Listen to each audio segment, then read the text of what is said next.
You're now listening to All Hogs Sports, covering all Arkansas Razorback sports, such as football, basketball, baseball, and much more. Now, here's your host for today's show, Sam Stimson.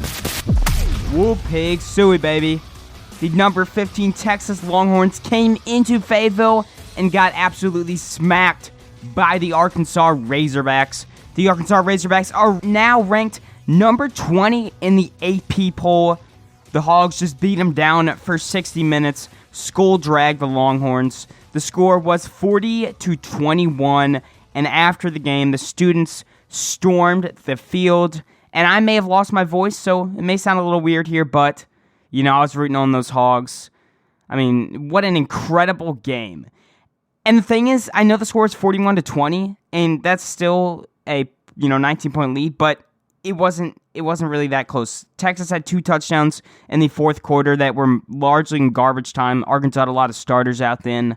33-7 going into the fourth quarter. At halftime, it was 16-0. And the thing about this game that is so, just beautiful to cover, especially in, a recap, is the Hogs dominated everywhere. There's not one point of this game where I can say, Arkansas struggled here. I really can't think of that, really.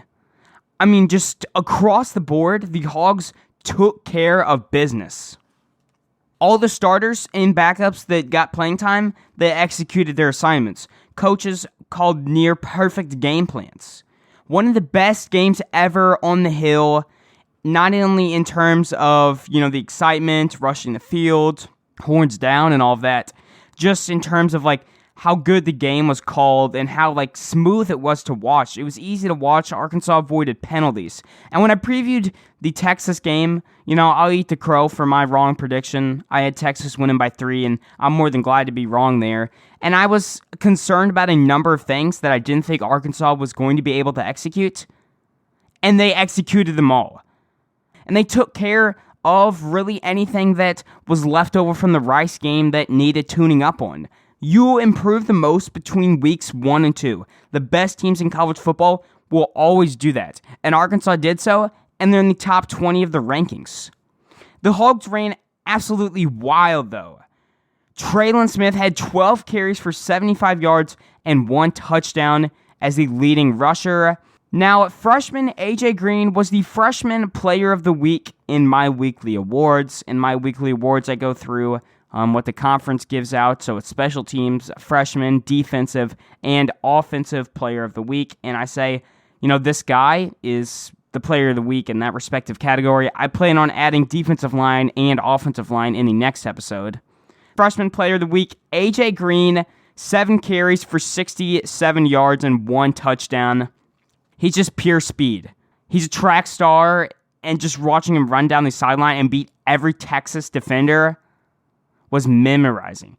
And the thing is, he's only a freshman. We'll get him for multiple more years. Another true freshman, Raheem Sanders, a physical running back, had 8 carries for 50 yards and a nice touchdown. I wanted him to get double-digit carries last week, but I'm really fine with it because, we spread out the ball a lot.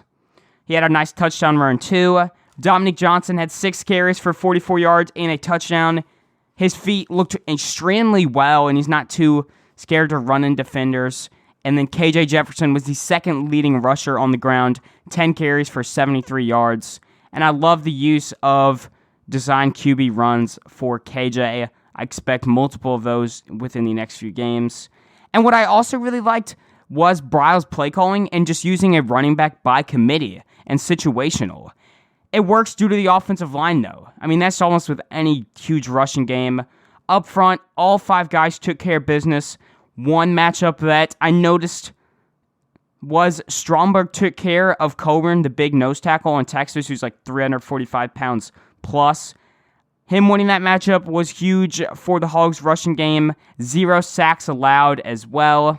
And then not only did the offensive line take care of business blocking, upfield blocking was top-tier level with Blake Kern, Tyson Morris, Katrin Jackson, and many more making important blocks up the field. And just schematically, the rushing offense was extremely effective. The most yards rushed against Texas since 2016. Now, the total in the game was 47 carries for 333 yards, 7.1 average yards per carry, 4 touchdown. And it's not like this was inflated by an 100-yard touchdown run from, the each end zone to end zone. The longest touchdown run was only 34 yards by KJ. This was an offense that just kept running the ball and pounding it down the field, eating up the time of possession. Arkansas won the time of possession battle 31 minutes to 29, and that was a concern that I had. The offense was going to get off the field too quick, defense was going to get on there and get gassed, but running keeps eating the clock up, so the Hogs were able to take care of the clock and the rushing offense.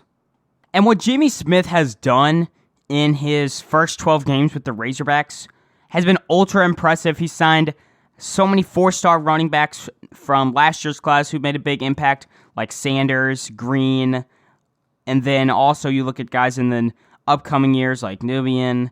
And then also from the passing game, I was very impressed by that. Offensive Player of the Week, KJ Jefferson had 19 attempts, 14 completions, so an above 70% accuracy rate, 136 yards, that is 7.3 yards per pass. And then he had 0 touchdowns and 1 interception. And you may go, well, how's your Offensive Player of the Week with those numbers? You also have to count in the rushing numbers. He had over 230 all-purpose yards. And what he did was he was a game manager at quarterback. He didn't try to force anything. He read the RPOs near perfectly. He made smart decisions when it came to not really throwing picks. And if you look at his one pick, it was like 1 foot in the air away from being a touchdown. It was just an unfortunate read, and B.J. Foster had an incredible interception there. So that's why he's my Offensive Player of the Week and just leading the offense and casting any doubt that I had on the offense, he took care of. And the thing is, when he rushes, he opens up the passing game. It's a door that opens up on both ends. Now, if you look at play calling, it was a 47-19 split. I was also pleased with the rushing game in terms of the wide receiver hands, a lot less drops, blocking, and then just reads as a whole. Something that I noticed that I think will continue is Tyson Morris is a game changer in terms of momentum. He had a big catch last week that swayed the game for the Hogs, and Texas scored out of halftime, and it was a 16-7 game. Arkansas offense was a little stagnant, and then Tyson Morris had a 45-yard catch down the field from KJ to keep the offense going, and eventually this team scored. And that's the thing, Tyson Morris, he's making those key blocks, he's making those key momentum-changing catches, and just continuing to serve his own role into the offense. Now, Treylon Burks finished with 5 catches and 37 starts. I'm not really concerned on the slow start. A lot of teams have been doubling him, which opens up, Morris, Thompson, Kern, and the rushing game as a whole. And he's doing what it takes best to win games. The offense was 5 for 12 on third down. Limited turnovers, only 1 turnover. Play calling was also really nice. 4 field goal drives, 4 touchdown drives, and 2 punts. Solid numbers there. And then clean play as well. Not a lot of false starts. Not a lot of holding. Executing to win and score 40 points. Now the numbers from the passing defense was 118 yards allowed, 23 passes, and that's 5.1 average yards per pass. That's an elite number. Now Texas did have a few drops, but some were ball placement issues / tightly guarded plays by Arkansas. The secondary stayed quiet, but silently did their job. They had no picks. Now, cornerback 2, Ladarius Bishop and Hudson Clark split playing time there. Both of them looked solid against a top 15 team, so that's promising for the secondary. Looking forward to the season. Jalen Catalon had 8 total tackles, 3 solo tackles, and 1 pass deflection. He made his presence known in the run game more than anything else. Texas really didn't throw the ball that much, and when they did, they were usually overthrowing a receiver or just dumping the ball off. Now, the pass rush was huge for the Razorbacks. Running really 3-3 sets, 3-2 sets, a lot of 3-3 sets when we had Bumper Henry, and Morgan more than anything, but the sets were effective. My MVP on the defensive line for Player of the Week would be John Ridgeway. 6 total tackles, 3 solo tackles, and 1 sack. And you say, oh, this guy's probably an edge rusher. He's a nose tackle. Getting stats like that, he's a run stopper too, and he will be playing on Sundays. Mark my word.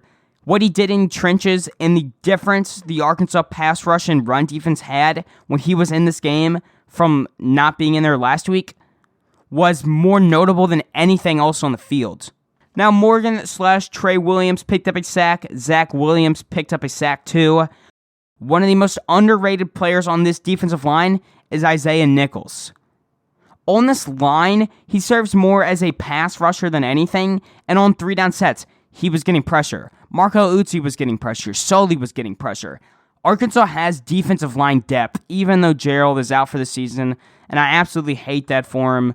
You know, he's been injured so many times here with the Hogs, but I hope he has a good comeback and can get healthy for a pro day and get a shot in the big leagues. But this Arkansas defense still has defensive line depth. Like I said, there's 7 to 8 guys that are capable of playing in the conference, and you want to keep that up. Defensive line was elite for run defense too. The biggest point on this game was Arkansas had to contain or stop Bijan Robinson, the Heisman candidate from Texas. And they did so. 19 carries for 69 yards and a 3.6 average number for Robinson. That's elite numbers, especially when you're facing a Heisman candidate running back, who you can argue is the best running back in college football right now. The linebackers were huge in the running back coverage and stopping. They had a lot of split tackles and such. Now the 3-headed linebacker core was just racking up double-digit tackles. Defensive Player of the Week, Hayden Henry had 15 total tackles. 3 solo tackles, 2.5 tackles for loss. He was the Walter Camp Defensive Player of the Week, too. Grant Morgan had 13 total tackles, 4 solo tackles, and a half a sack, 2.5 of those for a loss. Now, Bumper Pool only played in the second half and put up some great numbers, 10 tackles and 1 solo tackle. The 3-headed linebacker core allows Arkansas to go into a 3-3-5 set or a 3-2-6 set, and 3-2-6 is where Arkansas succeeded a lot last year due to just dropping A's against the Mississippi schools, most notably. And really, I'm satisfied with the whole defense. There's not one part where I'll just pick apart and say, this part needs to improve for next week. I mean, we've got a top 20 squad here. Now, 3-point average yards per run as well on 41 attempts. Great number there. Outside of an early special team scare, special teams was on that level too. Special teams Player of the Week, Cam Little, the true freshman kicker who is an All-American. He's automatic.